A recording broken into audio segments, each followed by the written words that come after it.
Intersección entre secretos industriales y patentes. ¿Cómo y cuándo utilizar estas figuras de protección? Figuras de protección exclusivas o complementarias. Josep Carbonell, Phil Fisher Hausas, España. Margarita Castellanos, Estudio Castellanos, Colombia. Carlos Fernández Dávila, Fernández Dávila Abogados, Perú. Moderadora, Margarita Romero, Romero Corral Abogados, Ecuador.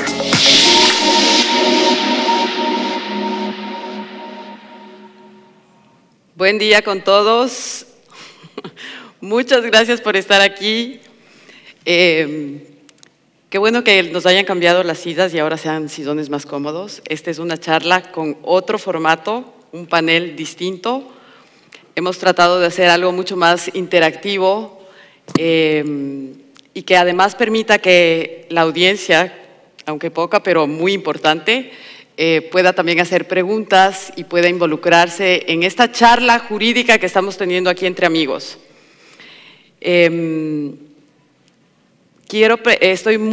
Primero quiero agradecer a CIPI por haberme invitado a ser parte de este panel. Generalmente es mi socio Alfredo el que está siempre en estas tarimas dando sus charlas, pero bueno, ahí vamos. Quiero agradecer también a mis compañeros panelistas, que ha sido muy grato trabajar con ellos, muy organizados, muy responsables. Y paso a presentarlos uno por uno. Primero las damas, mi tocaya. Margarita Castellanos es socia de la firma boutique de PI en Colombia, Castellanos y Compañía. Es abogada de la Pontificia Universidad Javeriana de Bogotá y tiene estudios de especialización en propiedad intelectual de la Universidad Franklin Pierce Law Center en New Hampshire, Estados Unidos, así como especializaciones en Derecho Comercial y Derecho Administrativo de las Universidades Javeriana y Externado de Colombia de Bogotá, de IPPI y del Comité de Patentes de ACIPI. Publica frecuentemente artículos en las revistas World Trademark Review e International Law Office. Bienvenida, Margarita. Muchas gracias, Margarita. Luego, a mi diestra está Josep Carbonell. Joseph Carbonell Calico. Socio responsable del Departamento de Propiedad Industrial e Intelectual de Phil Fisher Hausas en España. Licenciado en Derecho por la Universidad Autónoma de Barcelona. Adscrito al Colegio de Abogados de Barcelona. Máster en Propiedad Intelectual por la Universidad Pompeu Fabra de Barcelona. Asesor en Propiedad Industrial e Intelectual de la Confederación Empresarial de Terrassa. Miembro de INTA, IPPI y ACIPI. Carlos Fernández Dávila, abogado, socio fundador del Estudio Fernández Dávila Abogados, con maestría en Propiedad Intelectual, Competencia, Regulatorio, Sanitario y Acceso a la Salud, Propiedad Intelectual y Administrativo, miembro de la Asociación Peruana de Propiedad Industrial, la Asociación Panamericana de Propiedad Intelectual, delegado de IPPI, cofundador del Comité de Propiedad Intelectual de AmCham, cofundador de Contracopia, entre otros. Con eso, aunque ustedes todos ya lo conocen, comenzamos. Hemos querido tratar este tema tan interesante de la intersección entre secretos comerciales y patentes con 5 preguntas. Comenzamos con la primera, que dice: ¿las patentes y los secretos empresariales son figuras excluyentes o complementarias? ¿Qué nos dices, Margarita? Tocaya. Bueno, yo les voy a hablar, les voy a dar una respuesta general a esa pregunta y después va a pasar Carlos a hablarles específicamente sobre los datos de prueba. Pero la respuesta a la pregunta que me acaba de hacer Margarita en cuanto a que si las figuras son excluyentes o complementarias, pues la respuesta no es un sí o un no. Toca empezar a analizar cuál es el objeto de protección en ambas figuras. En las patentes, pues el objeto de protección es materia patentable que además cumpla con los requisitos de patentabilidad. Entonces es una información limitada. En el caso de los secretos puede ser esta información o cualquier otra información que sea comercialmente valiosa y que pueda pues conservarse secreta. Entonces, pues lo primero que podemos ver es que la información patentable es mucho más limitada que lo que puede constituir secreto empresarial, pero que el punto de intersección entre ambas protecciones sería esa misma materia patentable, es decir, la que puede ser objeto de patente y a su vez podría ser objeto de secreto. Entonces, cuando nos preguntamos si las protecciones son excluyentes o complementarias, pues la respuesta es que frente a esa materia patentable, que podría ser también objeto de secreto, si se escoge una u otra protección, es decir, si se escoge una protección, necesariamente se excluye la otra, porque si escogemos la patente estaríamos divulgando la información y si optamos por mantenerla secreta, toca conservar ese secreto. Entonces, en ese sentido, ambas protecciones serían excluyentes, pero son a su vez complementarias, porque si optamos por obtener una patente, las patentes en general no divulgan toda la información de investigación y desarrollo, ni ponen a disposición del público la manera para producir y comercializar un producto o un servicio. Entonces, yo puedo tener una patente y conservar el resto de la información secreta, y en ese sentido pues ambas protecciones son complementarias y es la manera como deberían funcionar. Entonces ahora le doy la palabra a Carlos para que nos hable de otro punto de intersección entre las patentes y los secretos. Gracias, Margarita. Bueno, antes que nada, muchas gracias por la gentil audiencia. Uy, qué mal se ve, ¿no? Pero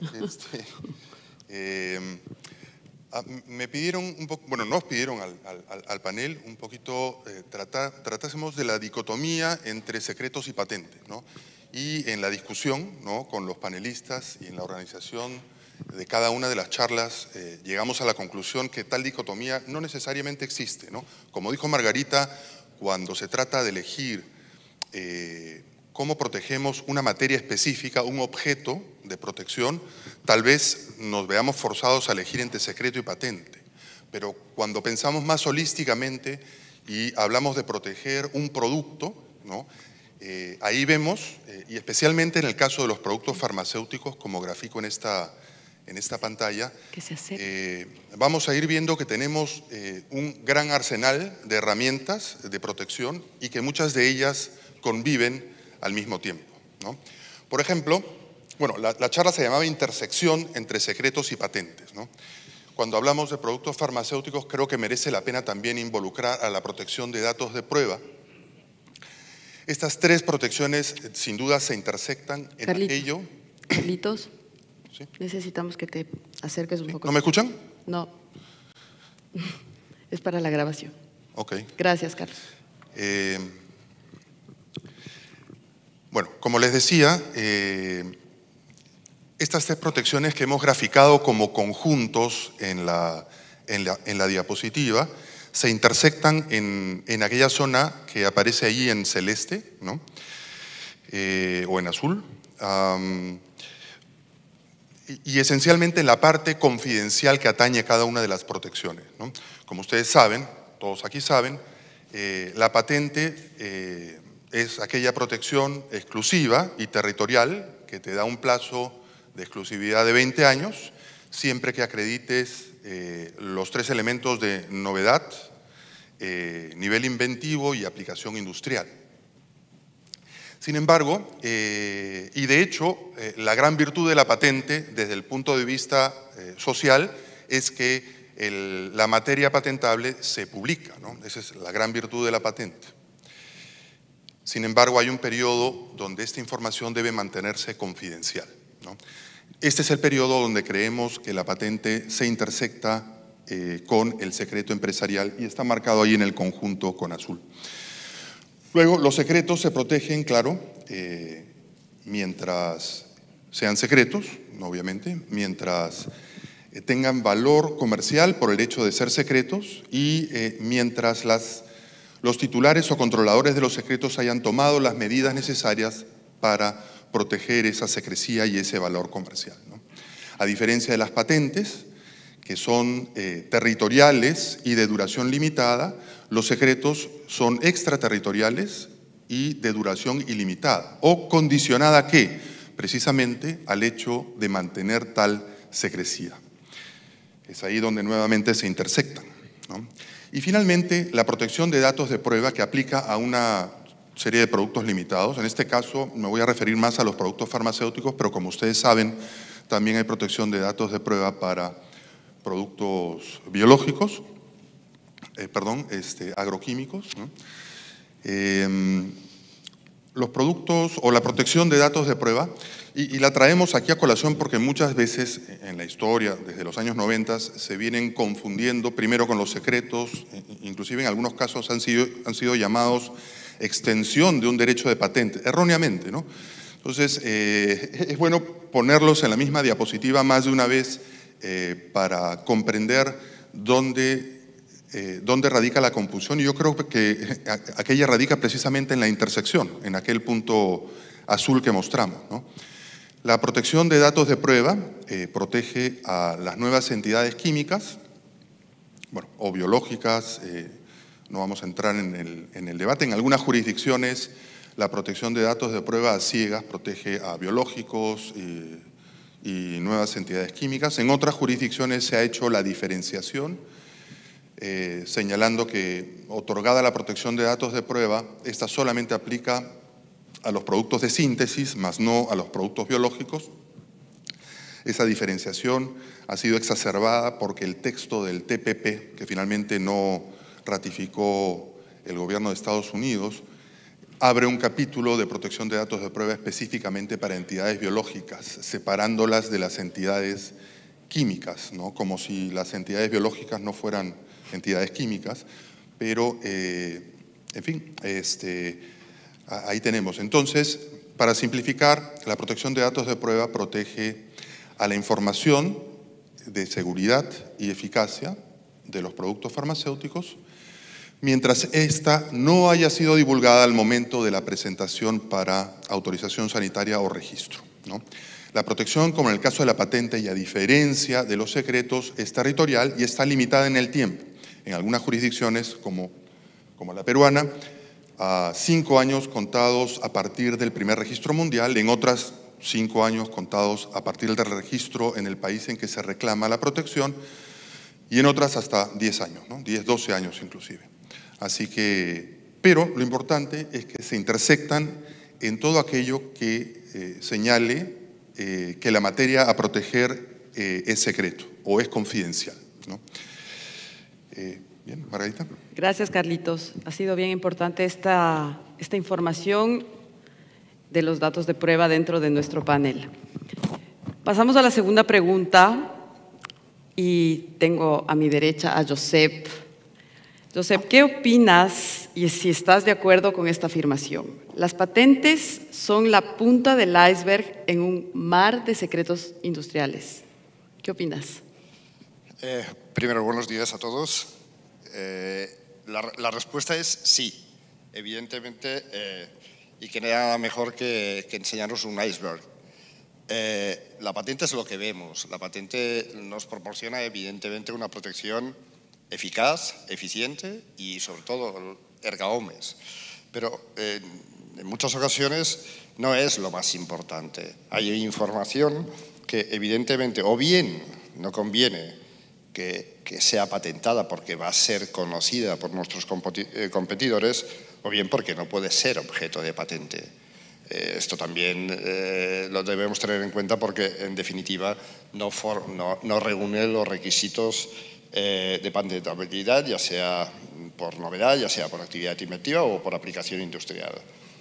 En definitiva, la casuística es muy variada, pero esa información siempre nos proporciona una ventaja competencial. Y eso es lo que vamos a proteger, la ventaja competencial. Y es muy variada, no hay un numerus clausus, incluso a nivel de definición legal, los secretos empresariales son muy amplios, no los podemos limitar de ninguna de las formas, porque siempre el parámetro es lo que nos proporciona esa ventaja competencial. En definitiva, antes de proceder o de ponernos a decir vamos a hacer una patente, tenemos que separar también qué información vamos a poner. Evidentemente va a estar protegida, pero vamos a poner a disposición de nuestros competidores. En definitiva, aquí, como vemos, las invenciones es evidente que es lo que vemos, es la punta, pero no sabemos muchas veces lo más importante, el cómo. El cómo es trascendental para poder conseguir el éxito de esa invención. Éxito tanto a nivel de procesos de producción como a nivel de comercialización o incluso industrialización. Aquí hemos preparado una serie de casuísticas que repito, es una casuística muy generalista. En primer lugar, tenemos todo lo que son las técnicas y conocimientos para la fabricación de producto. Y aquí incluye todas las pruebas, es decir, las positivas y las negativas, es decir, aquellas pruebas que han salido mal. Y esas pruebas que han salido mal pueden formar parte de lo que son los secretos empresariales, en tanto en cuanto que es una información que utilizada o puesta en conocimiento del competidor, evidentemente le acorta el camino para llegar a ese producto. En segundo lugar, tenemos las estrategias comerciales, es evidente, o sea, las estrategias comerciales en su máxima expresión. Lo mismo sucede con las bases de datos, importante.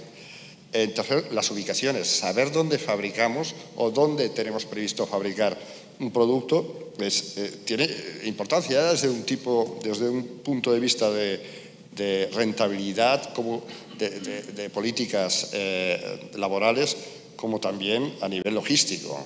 Es importante esa información. También tenemos la información financiera, de dónde vamos a sacar los recursos, qué recursos vamos a utilizar y qué canales de financiación vamos a utilizar. Esa información, en definitiva, puede formar parte de lo que es un secreto empresarial. Después tenemos los proveedores, evidentemente. Saber quién nos proporciona esas partes de productos, saber dónde vamos a comprar las materias primas, es una ventaja competencial. En tercer lugar, tenemos lo que es las fórmulas y recetas. Evidentemente, sabemos la composición, pero no sabemos la proporción y no sabemos el cómo unimos eso. Y esa es verdaderamente siempre y cuando no sea obtenible por procedimientos de ingeniería inversa, evidentemente. Y después tenemos los códigos fuentes. Los códigos fuentes, evidente, el código fuente muchas veces es el elemento diferencial de que un producto o de un software nos proporcione esos resultados y que sea atractivo para los usuarios. Y finalmente nos encontramos con los algoritmos. Bueno, ¿qué vamos a contar de los algoritmos? Las empresas tecnológicas básicamente se basan en algoritmos. Es el secreto mejor guardado de todos. Y no forma parte de patente, en primer lugar, porque difícilmente puede llegar a serlo. Pero bueno, te diría que el algoritmo de Google, el algoritmo de estas empresas tecnológicas, vaya, es su mayor tesoro. Muchas gracias. Gracias, Josep. Muy interesante. Creo que saquen fotos de esa diapositiva, está muy importante. Pasamos a la tercera pregunta y ya estamos entrando en materia. ¿Cuándo optar por una u otra protección, patente o secreto empresarial? ¿Cuántos clientes vienen y nos preguntan eso, no? Margarita, ¿qué nos puedes decir? Bueno, para saber cuándo optar por una u otra protección, yo les traigo 7 elementos a ser considerados. El primero y el más importante es ver si la información es patentable, porque ya si la información pues no fuera patentable, pues solo nos quedaría el secreto. Entonces, para ver la patentabilidad, primero pues tocaría pensar si es invención, si es materia patentable y después ver los requisitos de patentabilidad. Entonces, podríamos analizar que no se considera invención Los descubrimientos, las teorías científicas y los métodos matemáticos, las leyes de la naturaleza, los planes, reglas y métodos para el ejercicio de actividades intelectuales, los juegos, las actividades económico-comerciales, las listas de clientes o proveedores, el conocimiento negativo, es decir, la forma en que no debe hacerse algo, la forma de presentar información, las ideas abstractas, los algoritmos o el software en sí mismo. Entonces, toda esta información no puede ser patentada, pero sí podría ser objeto de secreto. También por la materia hay información no patentable, como por ejemplo los métodos terapéuticos y quirúrgicos y los métodos de diagnóstico. En el Pacto Andino tampoco son patentables los usos ni los segundos usos. Entonces, toda esta información podría ser objeto de secreto si tiene un valor comercial. Otro punto a ser tenido en cuenta serían los requisitos de patentabilidad, del cual pues les voy a hablar del nivel inventivo, porque es el más difícil de superar. Si la información, por ejemplo, fuera patentable pero no tiene nivel inventivo, también nos quedaría exclusivamente el secreto.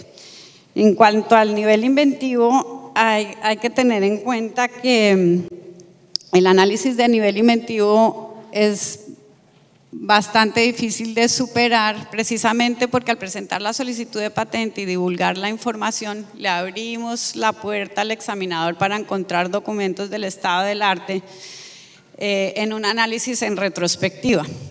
En principio, en análisis en retrospectiva no se debería hacer, porque los documentos hallados deberían sugerir en sí mismos su combinación, pero lo que sucede en la práctica es que una vez se divulga la patente en la solicitud, el examinador puede encontrar distintos documentos que conjuntamente contienen los elementos de la patente. Entonces, si nuestra invención no tuviera la posibilidad de superar una objeción de nivel inventivo, podríamos pensar en conservarla secreta. Bueno, vamos con el segundo aspecto, es el término de protección. Entonces, si optamos por la patente, ya sabemos que vamos a tener una protección limitada en el tiempo. El término de protección serían 20 años desde la solicitud de patente. A eso hay que restarle el término que dura el trámite de la solicitud, que podría ir entre 3 a 5 años aproximadamente.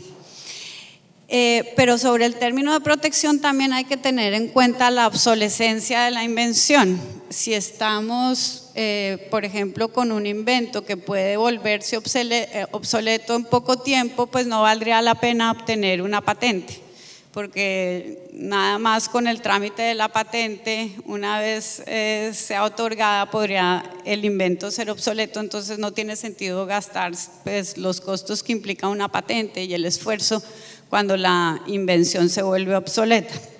Entonces, en ese caso se podría optar por mantenerla secreta hasta que surja una nueva tecnología. Otra alternativa es, para prolongar la protección de patentes, obtener patentes en cadena, es decir, tener una patente inicial, seguir un proceso de investigación, de innovación para que surjan mejoras a ese invento inicial y así poder prolongar la protección en una protección escalonada de patentes. Igualmente, se puede pensar en la protección conjunta de obtener una patente y a su vez conservar lo que habíamos hablado al principio, conservar secreto todo el resto de la información, de tal manera que cuando la patente expire, de todas maneras tenemos una protección sobre el know-how o la forma de producir y comercializar esa invención. El tercer punto es la observancia. Entonces, según la observancia, en algunos casos podríamos irnos por la patente o por el secreto, teniendo en cuenta que algunos objetos de protección por patente son muy difíciles de hacer valer. Tal es el caso de los procedimientos. Los procedimientos son tan difíciles de hacer valer en juicio que las normatividades revierten la carga de la prueba. Entonces, en el Pacto Andino encontramos que si uno inicia una acción de infracción de un procedimiento, es el demandado el que tiene que probar que utilizó un procedimiento diferente al patentado. No obstante, en la legislación andina también hay una protección de los secretos. Entonces, el demandado podría decir: yo no estoy obligado a divulgar mi método porque mi método constituye un secreto empresarial. Entonces, en ese caso, el titular de la patente pues no tendría posibilidades de hacer valer su patente. Entonces, bueno, en cuanto a la observancia hay que tener en cuenta eso, que los procedimientos son más difíciles de hacer valer. Y en el caso de los secretos, hay que ver que se manejan de manera diferente, porque lo que se persigue es la obtención ilegítima de la información o la violación de una obligación de confidencialidad. Entonces, en este caso, pues tendríamos que probar que hubo una transferencia de una información confidencial, la cual fue o divulgada o explotada ilegítimamente por el tercero, por el demandado. Entonces, pues las formas de protección no son similares, son muy diferentes. Bueno, otro punto a ser tenido en cuenta es la posibilidad de medidas cautelares. Los clientes normalmente les interesa mucho que haya una posibilidad de obtener una medida cautelar, ya que es la forma más expedita para la observancia del derecho. Entonces, si en alguna legislación no hubiera posibilidad de obtener medidas cautelares para proteger el secreto o la patente, pues uno podría optar por la protección que sí tenga una medida cautelar. En Colombia específicamente, para proteger los secretos o en la acción de infracción de patente hay posibilidad de medidas cautelares. Las medidas cautelares se obtendrían con pruebas diferentes, pero hay posibilidad en ambos casos. Sigue ahora los derechos derivados del uso anterior y los desarrollos independientes. Ese es un punto muy importante porque se trata de la limitación que tienen los secretos empresariales. Los secretos empresariales no se pueden hacer valer frente a un uso anterior o un desarrollo independiente, lo que sí sucede con las patentes. En las patentes vemos que el primero que presenta la solicitud es el que va a adquirir después del trámite un derecho de exclusividad. Entonces tiene un poder frente a su usuario anterior. También lo tiene frente a un tercero que desarrolla independientemente la invención, porque el titular de la patente tiene el derecho de exclusividad frente a cualquier tercero. En el caso de los secretos empresariales, si yo conservo mi información secreta, mi información que tiene un valor comercial, pero hay un tercero que independientemente o descubre el secreto o desarrolla la misma información, yo no tendría cómo hacer valer mi secreto y lo pierdo, porque si la información se divulga, ya no existe el secreto. El siguiente punto tiene que ver con la divulgación. Cuando hablo de divulgación me refiero a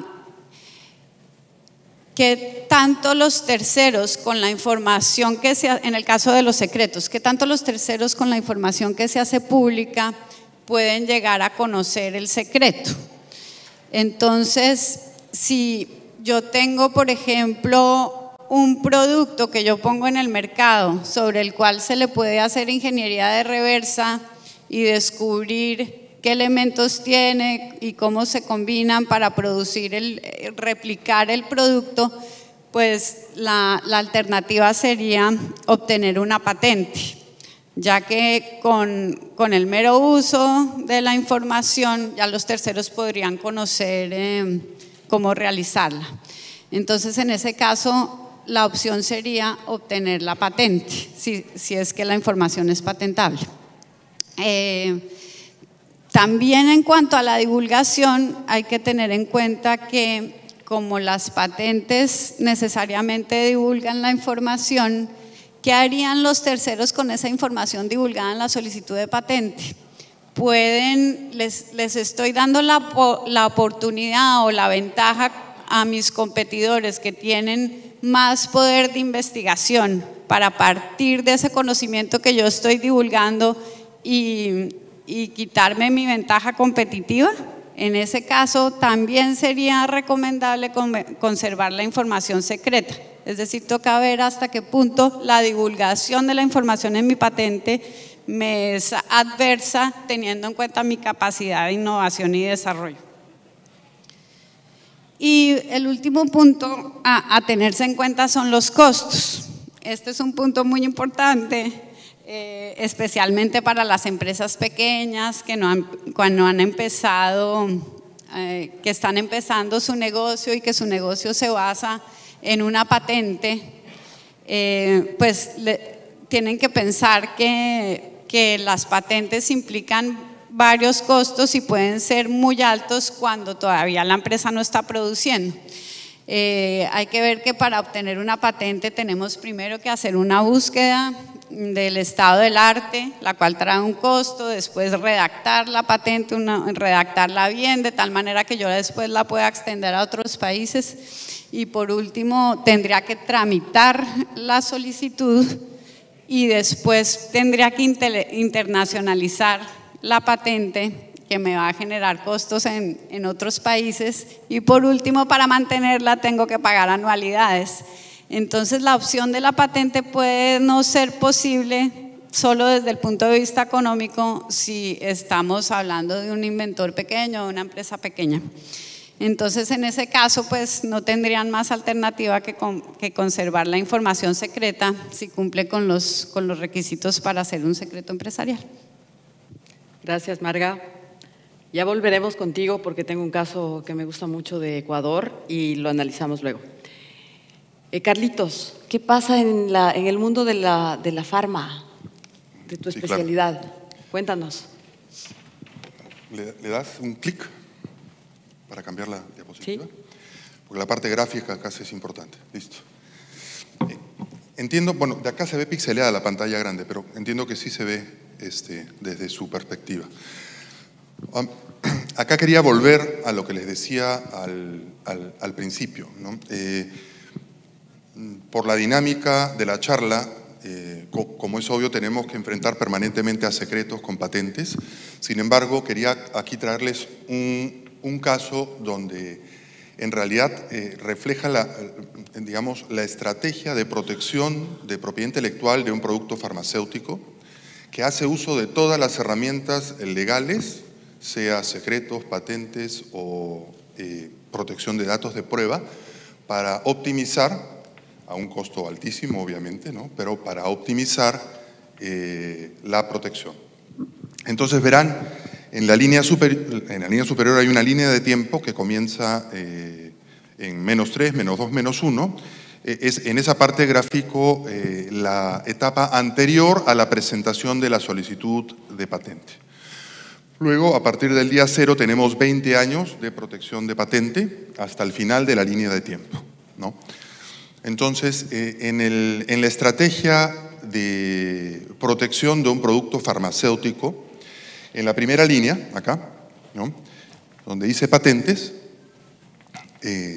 bajo la línea de tiempo en la parte verde, yo tengo los posibles desarrollos a protegerse por patente de compuesto, ¿no?, que es decir, la patente de mayor ámbito de cobertura, la patente original, por decirlo así, ¿no?, y en su expresión de fórmula Marcus, donde sea permitido, ¿no? Digamos, desde la perspectiva del producto farmacéutico, esta es la protección más sólida que se puede tener, ¿no?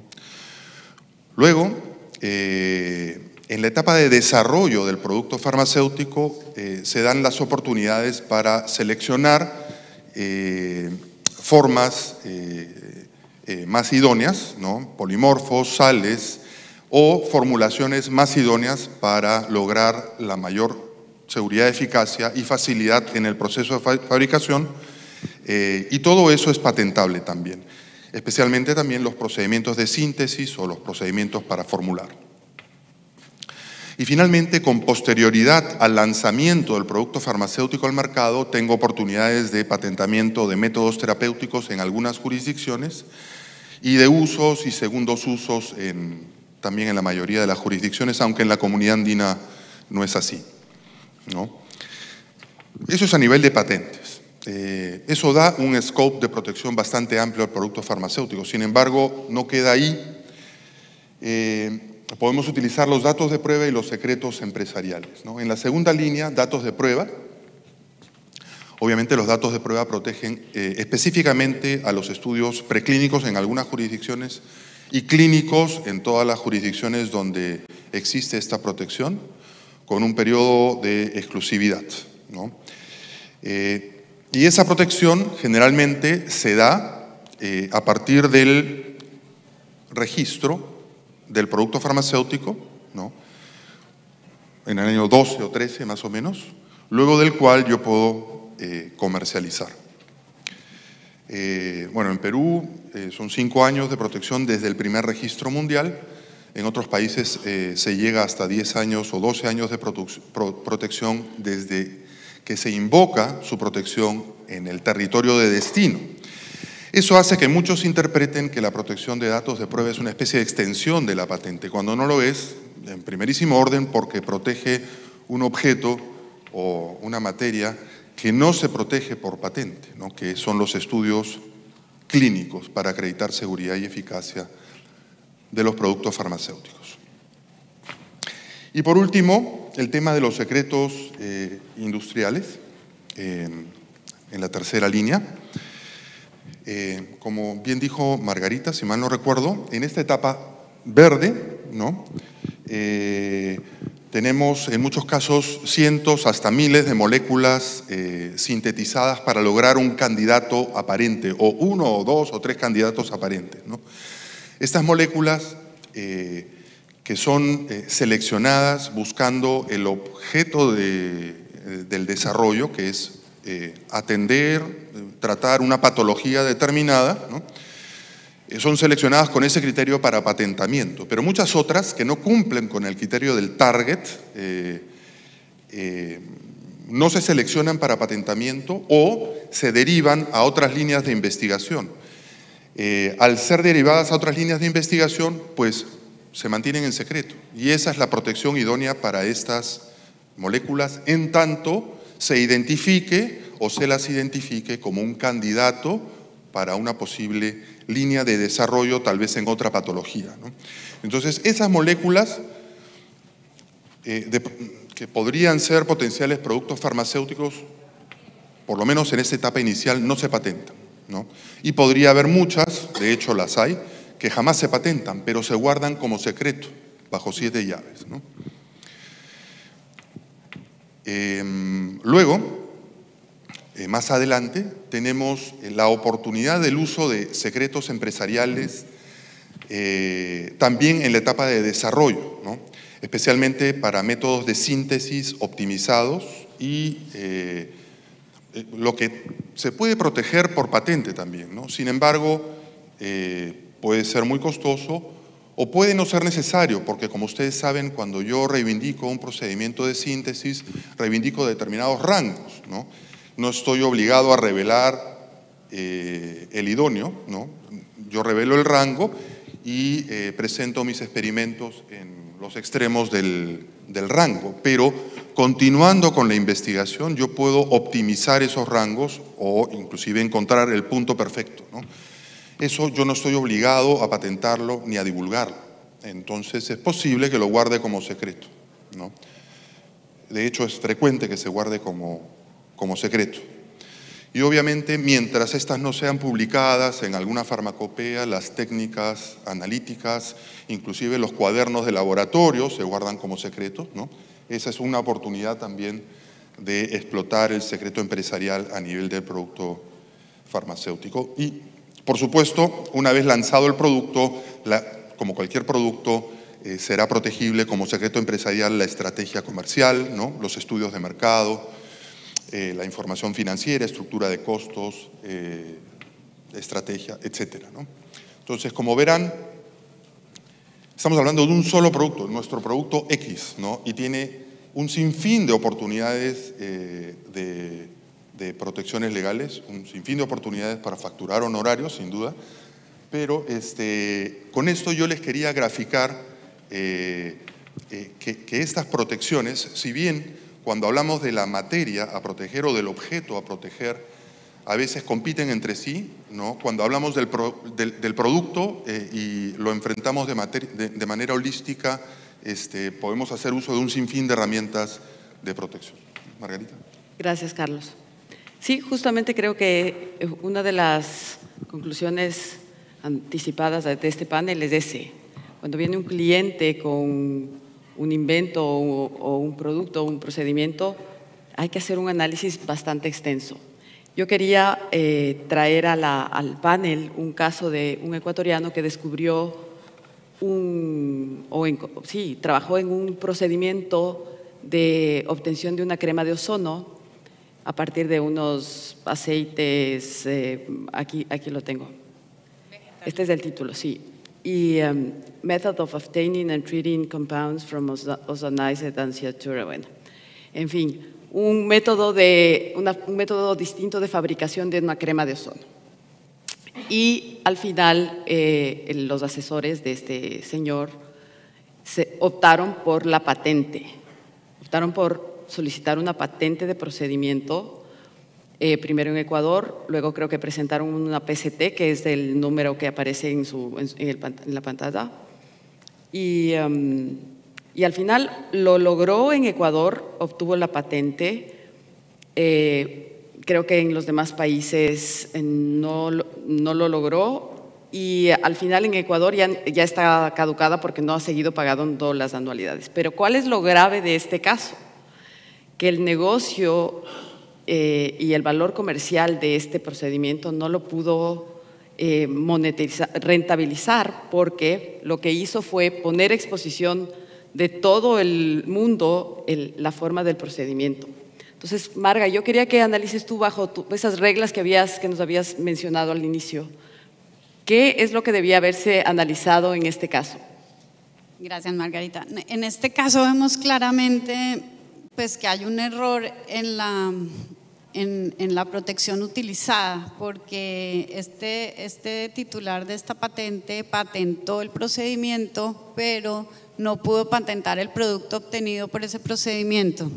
Entonces, ¿qué pasó? Divulgó la información de cómo realizar el producto y después le queda muy difícil la observancia de su patente, porque como ya vimos, los procedimientos son muy difíciles de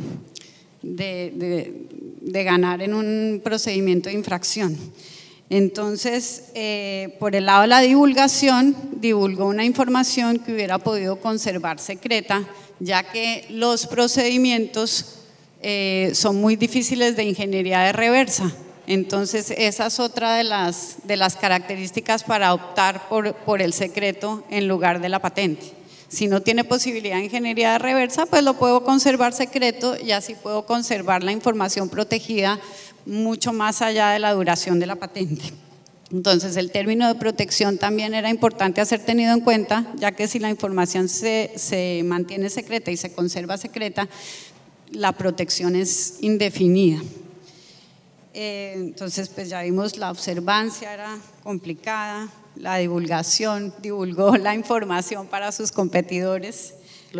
Todo mal. Todo mal. Los costos. Los costos además, una patente que no se puede hacer valer, pues es plata perdida. O sea, él hubiera podido conservar la información secreta, independientemente de los costos que conlleve mantenerla secreta, pero haber gastado la plata en la patente, pues no tenía sentido porque no la pudo hacer valer. Entonces creo que… Podía haber protegido por patente de producto, pero ya había cremas de ozono. Sí, al analizar los antecedentes de esta patente, se da uno cuenta que la crema de ozono ya existía, es decir, las cremas a partir de aceites vegetales adicionadas con ozono que tienen que sirven terapéuticamente. Eso ya existía y lo que se inventó este inventor fue un procedimiento que hacía que el producto fuera más estable debido a la forma en que se realizaba esa crema de ozono. O sea, más o menos como que el señor se podía haber hecho millonario si en vez de protegerlo por patente, lo hacía y lo dejaba por secreto comercial. Es un poco para ejemplificar lo importante de elegir la mejor forma dentro de esta área. Bueno, pasemos a nuestra cuarta pregunta. Quería pedirles a mis panelistas si nos pueden citar algunas formas o prácticas recomendadas para preservar los secretos industriales. Josep.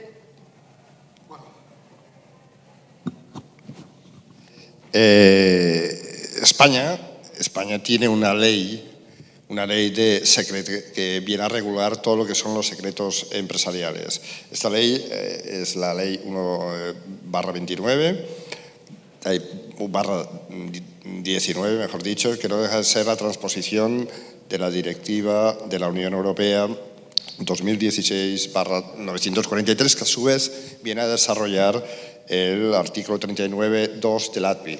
Es decir, ya venimos marcados por el ADBIC, por el compromiso del ADBIC, y en consecuencia lo que se ha venido a definir y a regular, creando un marco normativo, los secretos empresariales. ¿Y qué es un secreto empresarial? ¿Cómo lo define la ley? Es una definición muy amplia. Es toda información, todo conocimiento científico, tecnológico, industrial, comercial, organizativo o financiero, es decir, todo que pueda tener, pero también se establecen unos requisitos objetivos. Y esos requisitos objetivos es que sea secreto, es decir, que no forme parte del dominio público. Es decir, no podemos basar un secreto en información que ya es conocida y que de alguna manera no podemos exigir. Valor empresarial. El valor empresarial puede ser presente o futuro, o puede ser actual, porque ese valor competencial va a ser real o va a ser a corto plazo o a largo plazo. Y eso también es muy fácil cuando estamos hablando del contexto empresarial, pero también tiene una implicación personal. Información respecto a ciertos actos de las personas que forman parte de una empresa pueden formar parte de los secretos industriales. La separación del accionista mayoritario de una empresa cotizada pues puede formar parte o puede ser un secreto industrial en tanto en cuanto ese conocimiento, imaginemos que esté en régimen de gananciales, pues puede tener un impacto en bolsa que puede hacer decrecer la cotización. Y lo mismo podríamos decir de los influencers. Los influencers, vamos a ver si conociéramos ciertas actividades personales, podrían afectar verdaderamente a su negocio, con lo cual, en muchos casos, el círculo que rodea o el equipo que está detrás de los influencers tienen unos acuerdos de confidencialidad brutales, no pueden revelar esa información. Y el tercer requisito objetivo es que, vamos a ver, que esté protegido.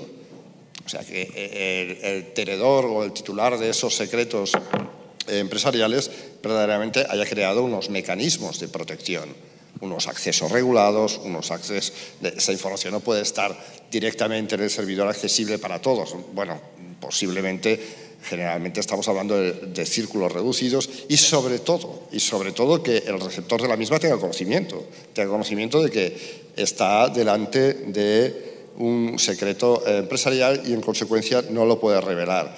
¿Quién puede ser titular? Bueno, también es muy amplio, las personas físicas y las personas jurídicas. Evidentemente, toda ley tiene sus excepciones, ¿no? La primera excepción es los descubrimientos independientes, evidentemente. Cualquier persona que acceda a esa información mediante mecanismos o procedimientos independientes verdaderamente podrá hacerlo. No estamos hablando, los secretos empresariales no son un derecho erga omnes. Evidentemente, también ahí entrarían los procedimientos de ingeniería inversa. bueno, si cogemos el producto y sabemos a partir del producto qué es, cómo se hace, pues eso no puede estar protegido por los secretos empresariales. Después tenemos el ejercicio de los derechos de los trabajadores. No nos podemos basar en secretos empresariales para negar derechos a los trabajadores que están regulados en la Carta Magna. Y tampoco cualquier práctica legal. Evidentemente, si tengo una cesión, una autorización o una licencia para poder explotar ese secreto industrial, evidentemente que lo puedo hacer, es una práctica. También hay unas excepciones que todo aquel secreto empresarial que se obtenga como consecuencia de la libertad de expresión e información tampoco puede ser limitado, evidentemente que puede ser utilizado.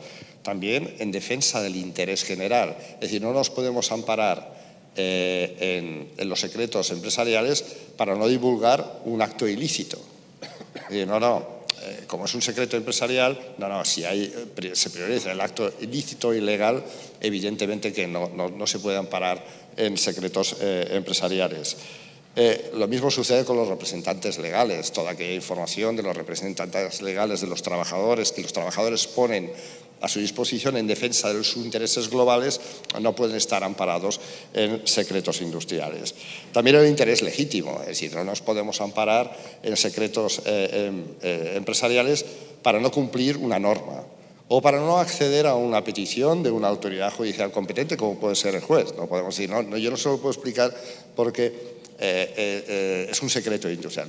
Esas son las excepciones. Sujeto pasivo. El sujeto pasivo es cualquier persona que tenga la obligación de no revelar y no divulgar. Pero la ley introduce una figura que es el empleador como tercero de buena fe. Y esa es una figura bastante revolucionaria en tanto en cuanto de que la tenencia de información que sea objeto de secretos industriales por parte de un empleador pues le puede poner en problemas. Él es el responsable. Es decir, y eso que ha hecho que a la hora de fichar a gente, a la hora de emplear a gente, verdaderamente les tenemos que poner un disclaimer de, oye, tú no vas a coger ninguna información que sea objeto de secreto industrial de tu antigua empresa y la vas a poner en mis sistemas, porque el responsable soy yo. Y evidentemente es así. O sea, sencillamente un listado de clientes que está protegido, si está protegido como secreto industrial, a mí me puede poner en un lío, verdaderamente. Respecto a lo que es la naturaleza del derecho, es transmisible, puede ser objeto de cotitularidad y evidentemente se puede otorgar licencias. Prácticamente es lo mismo que en una patente. No hay más limitaciones, los actos de disposición son exactamente los mismos. Las acciones civiles de defensa, bien, las acciones civiles de defensa pues son muy similares o prácticamente idénticas a las contempladas en la ley de patentes. Por un lado tenemos la legitimación activa, es el tenedor, el titular de esos secretos empresariales, y la pasiva tenemos quien está obligado a no divulgarlo y, lo que hemos dicho, el tercero, el tercero de buena fe, que no está, pero que sí que obtiene o tiene o se utiliza esa información. Las acciones, las acciones son meramente la acción declarativa, la de cese, de prohibición, aprehensión de las mercancías, remoción, atribución en propiedad al demandante de los objetos fabricados o los productos fabricados utilizando esos secretos industriales, empresariales, la indemnización de daños y perjuicios, la publicación de la sentencia. Y después, respecto al cálculo de daños, prácticamente es el mismo sistema que para las patentes, es decir, los generales, los costes generales de defensa, los costes de investigación, evidentemente, los costes que he tenido que destinar para poder conocer de esa vulneración de mis secretos empresariales, la indemnización a tanto alzado y, si no, la remisión explícita a la ley de patentes para el cálculo de los daños y perjuicios utilizando el beneficio, criterios alternativos, el beneficio que ha obtenido el infractor o, en su caso, el beneficio que yo hubiera obtenido. También es importante tener en cuenta la prescripción. vamos a ver, tenemos 3 años para poder actuar, 3 años desde que tenemos conocimiento de la utilización de esos secretos empresariales, y transcurrido ese plazo verdaderamente ha prescrito, con lo cual la utilización o todo lo que conlleva la utilización ya no podemos hacer nada. Muchas gracias. O sea, tenemos una ley específica para secretos comerciales, sí, en España. ¿Y quién conoce las acciones? ¿Perdón? ¿Quién conoce las acciones? Los mismos tribunales que llevan todo el tema de propiedad industrial. Nosotros en España está la jurisdicción ordinaria y todo lo que tiene que ver con propiedad industrial e intelectual lo miran los juzgados de lo mercantil. Y dentro de los juzgados de lo mercantil, en ciudades como Barcelona y Madrid, están especializados, tienen especializaciones, hay juzgados de patentes, de marcas, de competencia social y también de secretos. De secretos, muy bien. Envidia sana. En Ecuador te quería yo comentar que el Código Ingenios también habla de la información no divulgada y tenemos un procedimiento de trámite de secreto comercial, ¿no? Entonces, quería yo comentar esto y incluir en este panel. Ustedes pueden ver ahí, el procedimiento es un proceso rápido, se pide al notario detallando el título del secreto y adjuntando el secreto en un sobre sellado, se paga la tasa oficial y el notario realiza un pedido y se envía al SENADI, que es el Servicio Nacional de Derechos Intelectuales, solicitando el depósito del secreto. El notario eleva a escritura pública el pedido junto a la tasa oficial. La decisión 486, ya había mencionado a la Marga, que también tiene artículos que regulan el secreto comercial. Pero aquí preparando el panel, descubrimos una novedad en Perú que Carlos Fernández nos va a comentar. Carlitos, todo tuyo. Sí, claro. Discutiendo esto que menciona Margarita en Ecuador, este procedimiento de depósito de secretos, recordé algo que teníamos muy parecido en la ley en el año 90 y un caso que manejamos sobre la base de esa normativa.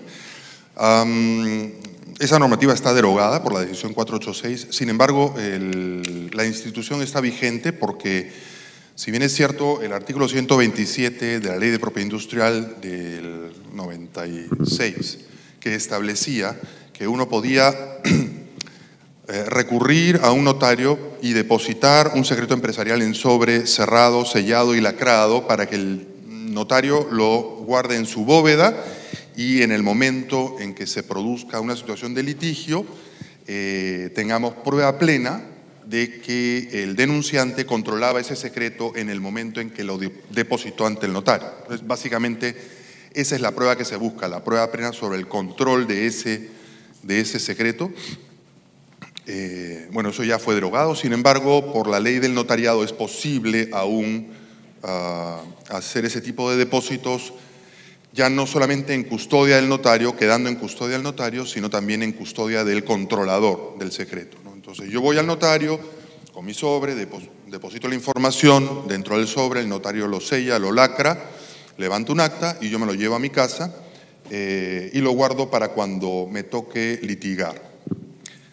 Poco práctico, sí, ¿no? Si lo tuviera que hacer todos los días es sin duda poco práctico, pero es una de las típicas capas de protección, ¿no? La protección, digamos, o las medidas que uno toma para proteger un secreto empresarial vienen por capas, ¿no? Y la primera gran capa son las medidas físicas, ¿no? Esto es una medida física que contribuye con una prueba plena a ese esfuerzo de protección, ¿no? Siguiente, por favor. Pero también sirvió para algo más, en este caso, que también es antiguo, con una ley de competencia desleal también derogada, pero lo traigo a colación porque es interesante y además coincidíamos con una situación que se produce en Ecuador. Ahora es mucho menos frecuente ver este tipo de depósitos. En los 90s y principios de los 2000 sí lo eran porque no teníamos protección de datos de prueba, ¿no? Entonces, en el caso de expedientes de registro o dosieres de registro farmacéuticos y especialmente dosieres de registro agroquímicos, se puso de alguna forma de moda hacer este depósito y fue de mucha utilidad, por ejemplo, en este caso.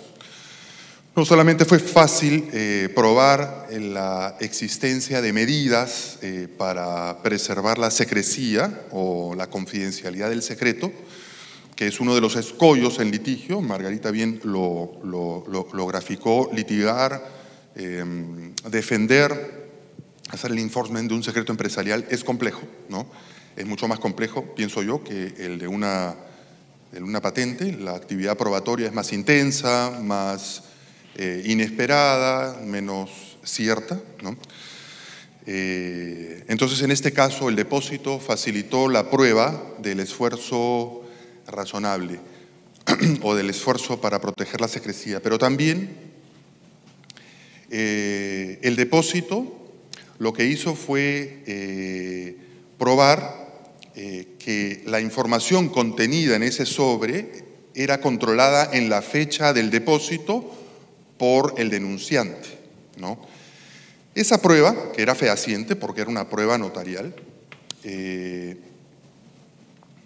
no pudo ser impugnada por el denunciado. Y el denunciado o la actividad probatoria del denunciado se circunscribió única y exclusivamente a las opciones de, número 1, probar que él conocía antes que yo. Es decir, él tenía que probar, no yo. Una vez yo tenía este depósito y lo presenté a las autoridades, la actividad probatoria pasó al denunciado. Entonces él tenía que probar o que conocía antes que yo, ¿no? O que lo desarrolló por su cuenta, ¿no? El autodesarrollo del secreto, que también libera de la protección, o que yo se lo cedí, o que un tercero se lo cedió. Si no podía probar eso, perdía el caso, y perdió el caso, ¿no? Fue bastante sencillo con el depósito, cuando normalmente litigar un secreto es bastante complejo, ¿no? Entonces, para eso sirvió. Se ve arcaico, ¿no? Pero sirve bien, ¿no? Gracias, Carlos. Como saben, Margarita Castellano es la más juiciosa de este panel. Entonces, ella es la que nos va a dar las pautas y las recomendaciones que se requieren a clientes e interesados para la mejor práctica de secretos comerciales.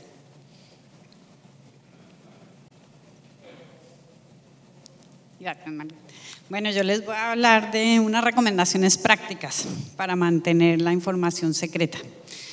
Entonces, lo primero que se recomienda es hacer una auditoría de los secretos empresariales.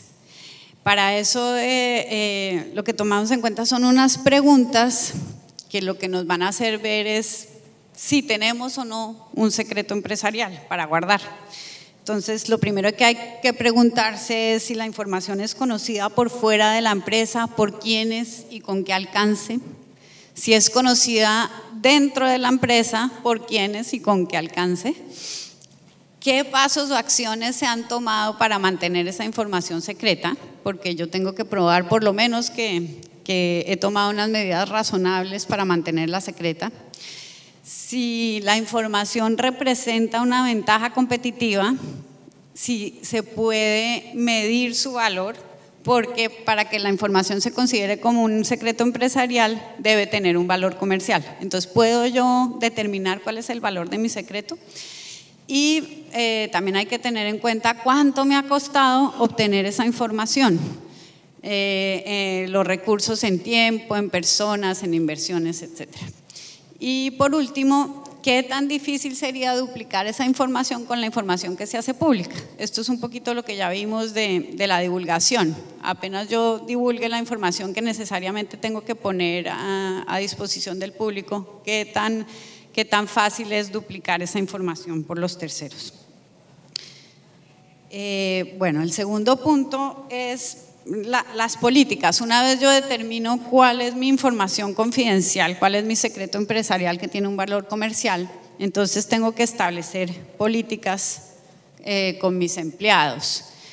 Son políticas de manejo de la información, manejo de manejo del internet, de las comunicaciones, del correo electrónico, de las redes sociales, etcétera, para controlar esa información de tal manera que no se haga pública. Después de definir las políticas de manejo de la información, una vez se hayan definido todas esas políticas, pues hay que hacer entrenamientos con los nuevos empleados que llegan a la empresa para que sepan cuáles son las políticas de manejo de la información y entrenamientos periódicos para seguir manteniendo la información secreta y hacer valer las políticas que ya se han redactado. El segundo paso sería la clasificación de la información, clasificación y etiquetado, es decir, etiquetar toda la información que se considera confidencial. Sobre el etiquetado es importante establecer que una vez ya se ha hecho la auditoría, se ha determinado cuál es la información secreta, pues el etiquetado tiene que corresponder con esa auditoría, es decir, etiquetar como confidencial lo menos posible, es decir, la información que es realmente valiosa para la empresa. Después viene limitar el acceso a la información. El criterio para limitar el acceso es determinar si realmente la persona necesita esa información. Si no la necesita, pues no se la damos. Después vienen los acuerdos de confidencialidad, que es una medida, pues es la medida más importante para conservar la información secreta y poder hacer valer en juicio el secreto empresarial. Entonces, los acuerdos de confidencialidad se pueden establecer con los empleados, con los contratistas o con terceros y pues en realidad son la medida más importante para conservar la información secreta. Dentro del contrato laboral ya existen unas obligaciones de confidencialidad. Los empleados no pueden divulgar la información confidencial y esta obligación en el contrato de trabajo subsiste a la terminación del contrato. Entonces, por el lado de los empleados de la compañía, pues el titular de la información está protegido en parte por el contrato laboral, pero siempre es importante establecer esas obligaciones de confidencialidad expresamente dentro del contrato. Como los terceros y los contratistas no están cobijados por el contrato laboral, entonces es aún más importante con estas personas establecer esas obligaciones de confidencialidad de manera expresa en un contrato. Es también importante resaltar una medida que se nos puede olvidar y es la realización de entrevistas de salida de los empleados. En el momento en que hay un despido, que un empleado se va de la empresa, la entrevista de salida de ese empleado es la última oportunidad que tiene el empleador para hablar con esta persona. Y es importante porque toca dejar claros cuáles son las obligaciones de confidencialidad que van a subsistir al contrato de trabajo. Entonces, en esta entrevista se puede saber si ese empleado va a trabajar en la competencia, si va a poner su propia empresa competidora o su propia actividad en competencia, debido a que las legislaciones en general no prevén la posibilidad de pactar cláusulas de no competencia. Entonces, una vez terminado el contrato de trabajo, la persona va a poder trabajar de manera competitiva. Entonces, hay que dejar claro que si bien no le puedo impedir que realice la misma actividad, sí puedo hacer valer las obligaciones de confidencialidad que subsisten al contrato de trabajo. Entonces, esta entrevista de salida de los empleados debe tener como finalidad el establecer el alcance de esa obligación y de la información confidencial. Grabada, además. Sí. Muy bien. Acotos. Bueno, después de que hablamos de las políticas, pues también están las medidas ya tangibles para proteger la información. Entonces, pues las medidas son en primer lugar el monitoreo de dónde se guarda la información, es decir, en la empresa se tiene que saber cuántos computadores hay, cuántos portátiles hay, quién tiene ese portátil, y en general todas las formas en que se pueda copiar la información. Después, la segunda medida que es bastante obvia es asegurar los computadores por lo menos con una clave para tener acceso a la información. La seguridad, pues dependiendo del tamaño de la empresa, puede haber lockers de seguridad o oficinas con acceso restringido en donde se guarda esta información confidencial. También es muy importante limitar el acceso del público de terceros a la empresa y que haya un registro de todas las personas que visitan y con quién se van a reunir, de tal manera que pueda haber un seguimiento de la información.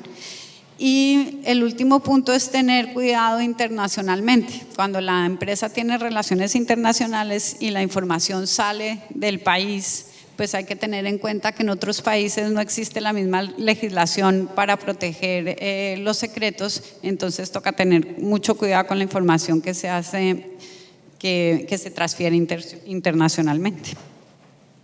Gracias, Marga. Creo que con la pandemia es muy importante, ahora se ha digitalizado básicamente todo, los que no lo habíamos hecho acabamos de hacerlo, los que no lo habían hecho comenzaron a hacerlo, información de procesos, de clientes, lista de precios. Yo creo que en un despacho de abogados casi toda la información es valiosa y se le debería dar el tratamiento de información de secreto comercial. Así que les dejamos ahí para que tomen las medidas adecuadas.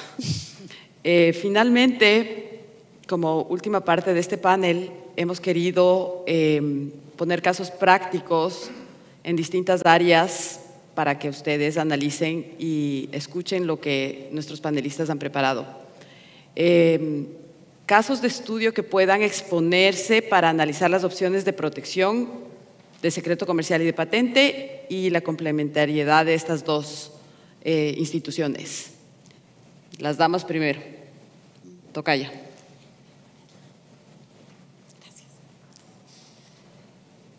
Bueno, como caso de estudio, se me ocurrió traer a colación el caso de las flexibilidades que se pensaron sobre las patentes de vacunas de COVID-19.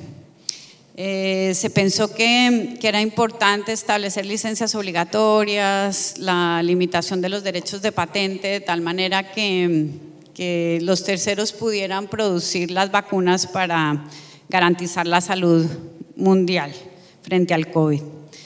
Pero cuando uno analiza ese caso, pues nos damos cuenta que precisamente ahí vemos la interacción que hay entre los secretos industriales y las patentes, porque pues si bien hay patentes sobre vacunas de COVID, la información que es parte de la patente no cubre toda la información necesaria para producir la vacuna de tal manera que sea segura y estable y que garantice la salud de las personas que la utilizan. Entonces, lo que quiero decir es que la información que está en la patente no le da al tercero la posibilidad o lo habilita para producir y comercializar. Toda esa información adicional que forma parte del secreto, pues no va a poder ser licenciada o realizada si se limitan los derechos de la patente. Entonces, en conclusión, por más de que se hubieran dado licencias obligatorias o se hubieran vulnerado los derechos de exclusividad de las patentes, pues no se habría solucionado el problema de que terceros puedan producir una vacuna segura con la información que se encuentra en la solicitud de patente, porque querámoslo o no, si bien la patente debe divulgar la forma más idónea de realizar la invención de tal manera que una persona versada en la materia la pueda hacer, esto raramente ocurre porque las empresas se guardan la información para sí y además está toda la información adicional de los secretos, el know-how, el conocimiento negativo, toda la infraestructura para producir y la información de comercialización que no la van a otorgar con una licencia de patente. ¿Alguien que quiera comentar algo respecto de este caso práctico de las patentes del COVID? Me imagino que muchas oficinas de patentes deben de pedir en las acciones oficiales que Moderna brinde una descripción detallada del proceso que llevó al desarrollo de la vacuna. ¿Cómo se soluciona eso, Margarita? Pues lo que yo pensé frente a eso es que empresas como Moderna llevan 10 años desarrollando la tecnología del ARN mensajero, y esa información no va a quedar en la patente. Toda esa experiencia, toda la infraestructura para producir, la manera de sacar de comercializar la vacuna no tiene que estar en la solicitud de patente. Esa información no va a ser pública. Entonces, las medidas frente a la patente no van a garantizar que terceros puedan comercializar y producir la invención.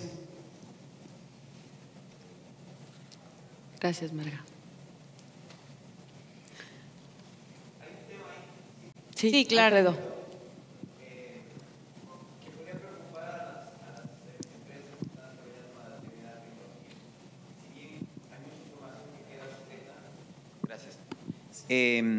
Esta exigencia, que es como un requisito casi objetivo más del best mode o la mejor forma de realizar la invención, va a generar en determinados casos posibles acciones de nulidad.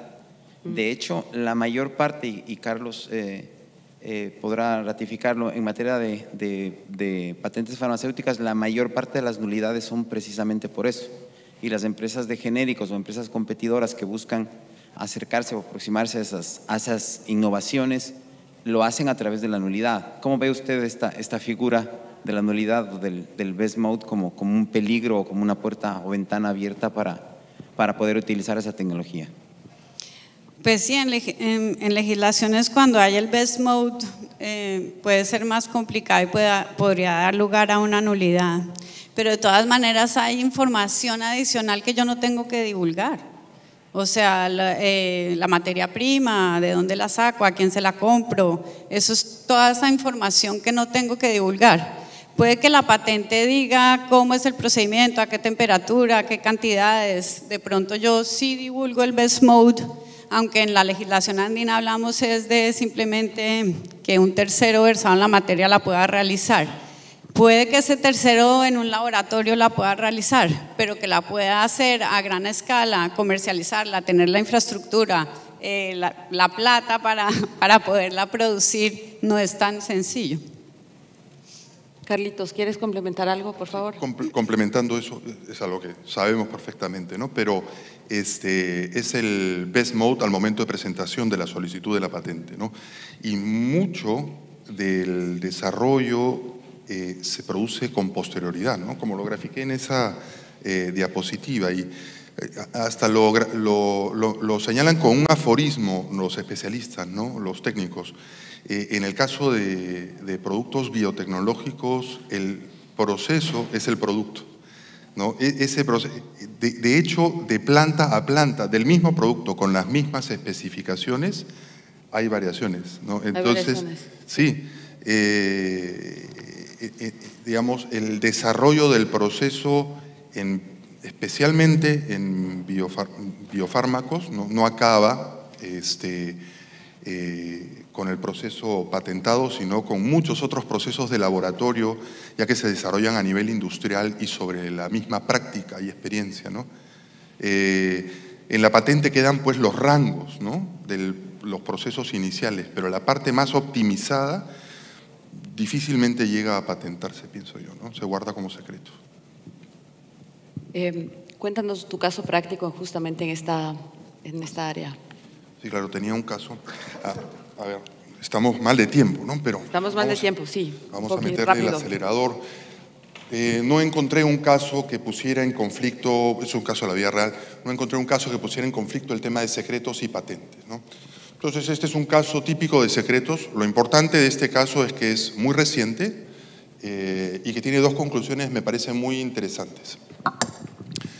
Es un caso donde un trabajador de una compañía que prestaba servicios esencialmente logísticos a otras empresas, este trabajador sale y a los 3 o 4 meses es contratado por la compañía de la competencia, ¿no? Y luego de trabajar año y medio sale de la compañía. De repente, la compañía original denuncia al ex trabajador por violación de secretos ante la Comisión de Competencia Desleal, alegando que este trabajador había sustraído secretos de manera remota, de manera electrónica, utilizando su antigua clave a claves de antiguos compañeros de trabajo, utilizando un terminal de una expareja. Presentaron como prueba el testimonio y las computadoras de la expareja, ¿no?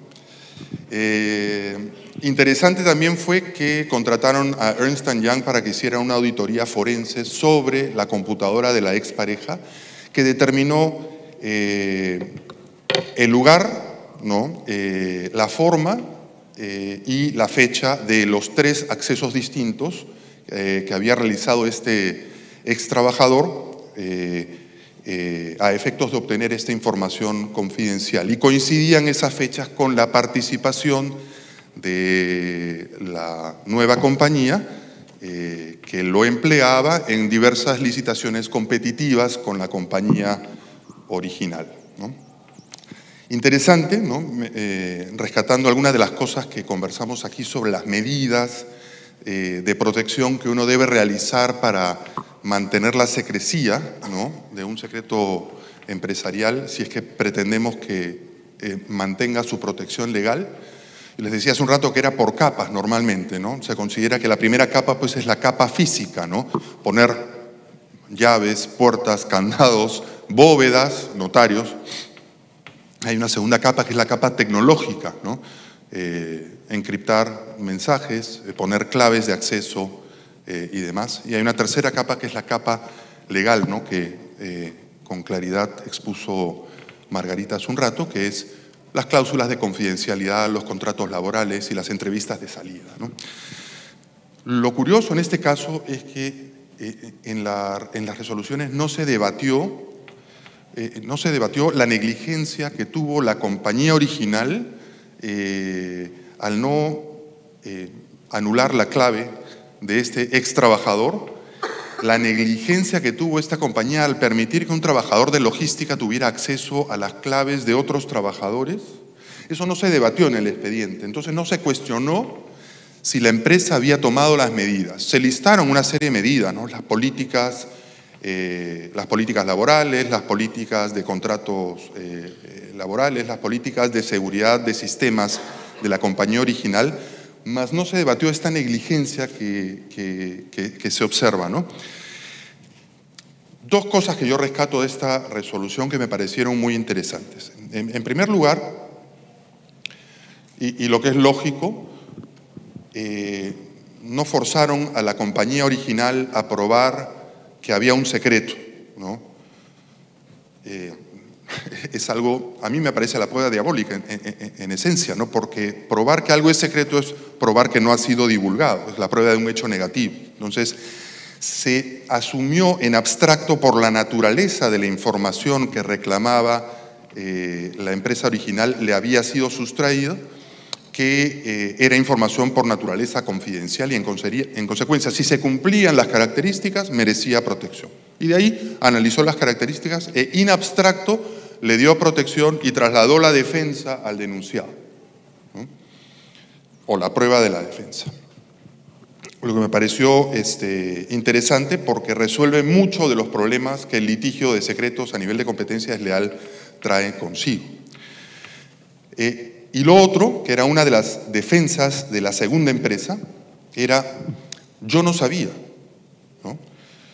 Yo no sabía que este señor había sustraído información confidencial y que la había utilizado además para favorecerme. De hecho, no me favoreció porque yo perdí las licitaciones. Esa era su defensa. La comisión concluyó la responsabilidad vicaria, ¿no? Dijo, ¿no? Les leería, pero me olvidé mis anteojos. Básicamente la comisión dijo, hay responsabilidad de la empresa. No tengo que probar que la empresa sabía o debía saber o que fue negligente no sabiendo. No, basta con que pruebe que la compañía tenía responsabilidad sobre este trabajador, que el trabajador estaba sometido a subordinación y con ello la empresa se hace responsable. Y por ese motivo fue sancionada. Finalmente la empresa dijo, lo que me parece útil también para el litigio, ¿no? Y finalmente la empresa dijo, pero no tuve beneficio, ¿no? Y normalmente en Indecopi, en la agencia de competencia en Perú, cuando uno litiga casos de competencia desleal, a efectos de determinar el monto de la multa, se tiene que determinar, entre otras cosas, el beneficio ilícito, ¿no? Y aquí las pruebas eran tan escasas que no había forma de determinar el beneficio ilícito. La comisión le dio la vuelta al requisito del beneficio ilícito y señaló que en este caso era mejor recurrir no solamente a la dificultad de fiscalización, ¿no? Que es otra de las características que utiliza la comisión para determinar la multa, sino al potencial daño. No el beneficio ilícito del infractor, sino el potencial daño. Y no solamente el potencial daño al controlador del secreto, sino el potencial daño a la sociedad. Porque, dijo la comisión, la violación de secretos desincentiva la innovación.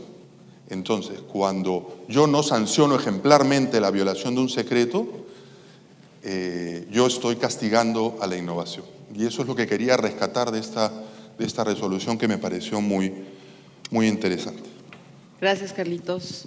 Tenemos 3 minutos. Venga. Iremos rápido. Bien, el caso que os presento es un caso mediático. Intentaremos ir lo más rápido posible. Se trata de Super López. ¿Y quién era Super López?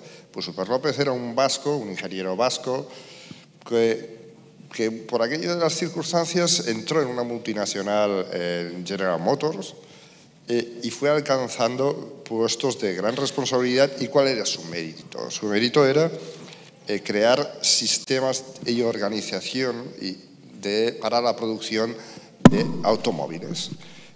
Revolucionó el sistema y muchas de las prácticas que actualmente se aplican en los procesos, en las cadenas de montaje y sobre todo en las cadenas de suministro vienen del famoso Super López.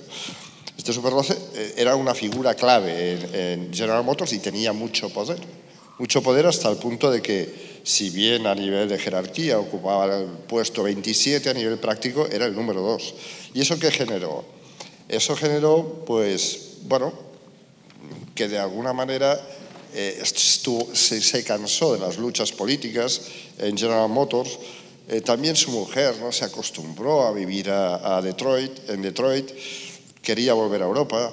Y en tercer lugar, una decepción que viene. Él quería que General Motors pusiera una fábrica en su pueblo natal y cuando tuvo conocimiento de que eso no sucedería, pues tuvo esa decepción que, unido al resto de problemas, le puso en contacto con Volkswagen. Volkswagen, evidentemente, le ofreció casi 10 veces más de lo que cobraba, pero esos no fueron los motivos. Los motivos fueron los que os he dicho anteriormente, y le fichó.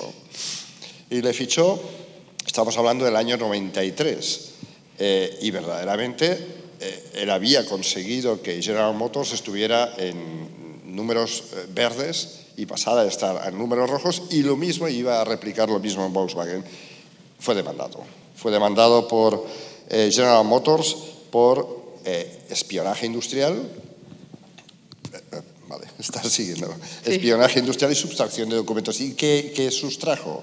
Sustrajo, bueno, listado de fabricantes, los planos de una fábrica, para una nueva fábrica en Europa, y también la información teórica y conceptual de lo que era un nuevo modelo, que era el Lot Car. Y eso empezaron los largos procedimientos en Alemania y en Estados Unidos. Procedimientos agresivos en los cuales se solicitaban cifras multimillonarias. ¿Y cómo se acabó?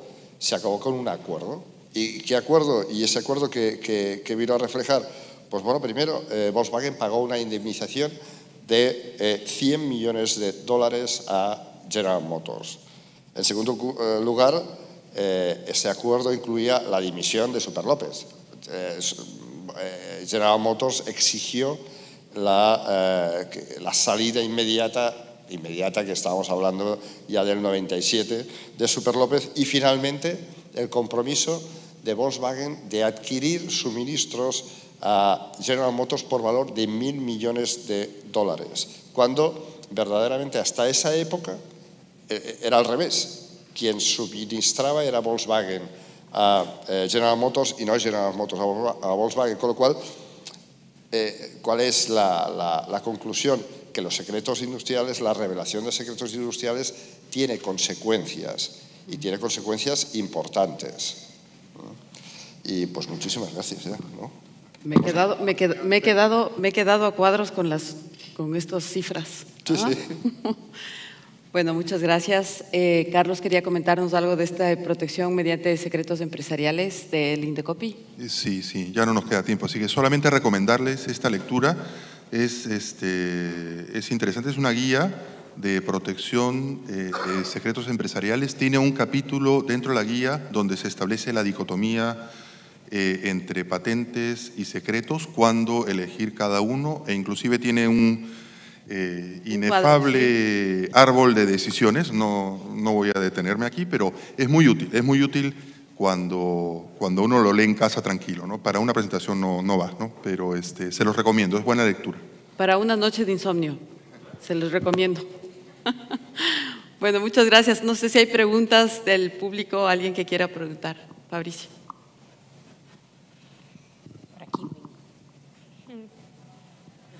Muchas gracias, excelente y muy práctico panel.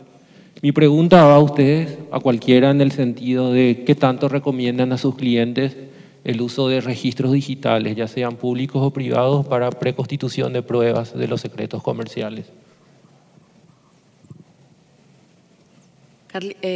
Fabri, ¿puedes repetir la pregunta? Porque con la mascarilla no se te escucha. Ok, sí. ¿Qué tanto recomiendan a sus clientes el uso de registros digitales? Por ejemplo, WIPO Proof, bueno, si bien fue descontinuado, pero hay otros para la preconstitución de pruebas en el caso de los secretos comerciales. Gracias. Josep.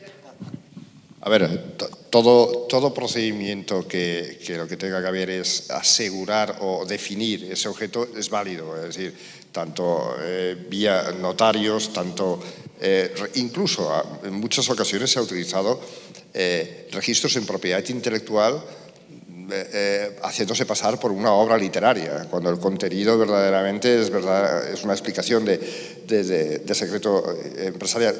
Todas las opciones son buenas siempre y cuando verdaderamente tengamos esa posibilidad de acreditar una fecha determinada y un contenido exacto. Juan Guillermo. Bueno, muchísimas gracias. Uy, Dios mío. Muy interesante.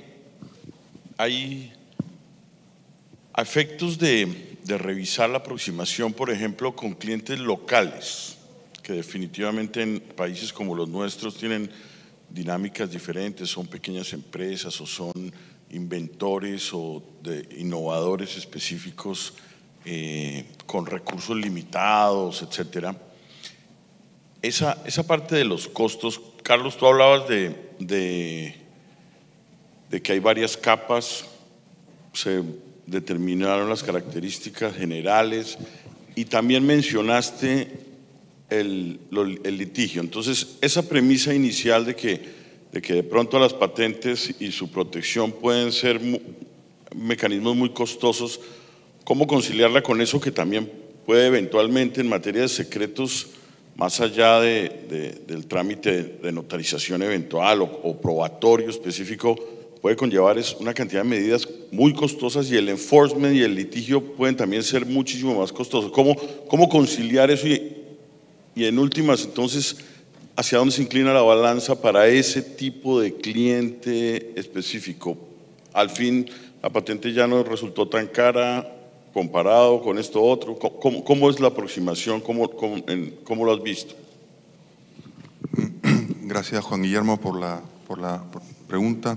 Independientemente de lo que tal vez Margarita quiera complementar,